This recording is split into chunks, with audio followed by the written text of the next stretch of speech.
Hello and welcome back. Once again, Infinite Jeff, the project where I, Jeff, read the book Infinite Jest to you one page at a time. What is Infinite Jest? This is a book by David Foster Wallace, published originally in 1996. It's big, it's got a lot of characters, jumps around a lot, very detailed in certain parts, very much leaving things to your imagination in other parts. So, I don't know, interesting book. The way I'm reading it, it's going to take another couple years to finish, but anyway. This is page 369. Here we go. Jeanne, at their delight, openly betrays. The story wasn't meant to be one bit funny. It was just the truth. Gately's found it's got to be the truth, is the thing. He's trying hard to really hear the speakers. He stayed in the habit he developed as an Ennet resident of sitting right up where he could see the dentition and the pores, with zero obstructions or heads between him and the podium. So the speaker fills his whole vision, which makes it easier to really hear, trying to concentrate on receiving the message instead of brooding on that odd old dark moment of aphasic terror with this veiled, like, pseudo-intellectual type girl who was probably just in some sort of complex denial, or on whatever doubtlessly grim place he feels like he knows that smooth, echoless, slightly southern voice from. The thing is, it has to be the truth to really go over here.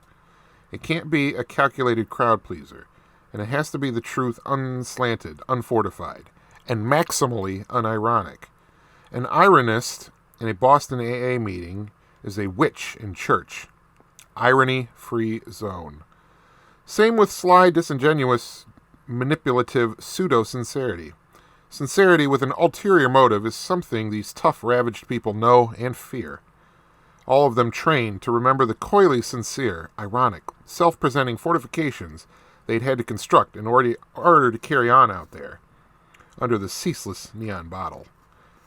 This doesn't mean you can't pay empty or hypocritical lip service, however. Paradoxically enough, the desperate, newly sober white flaggers are always encouraged to invoke and pay empty lip service to slogans they don't yet understand or believe, e.g., easy does it, and turn it over, and one day at a time.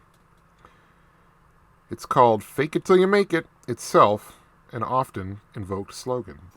Everybody on a commitment who gets up publicly to speak starts out saying he's an alcoholic. Says it whether he believes it yet or not. Then everybody up there says how grateful he is to be sober today and how great it is to be active and out on a commitment with his group. Even if he's not grateful or pleased about it at all. You're encouraged to keep saying stuff like this until you start to believe it.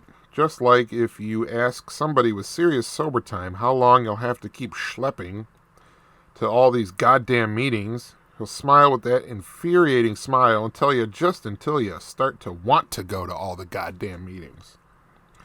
There are some definite cultish, brainwashy elements to the AA program.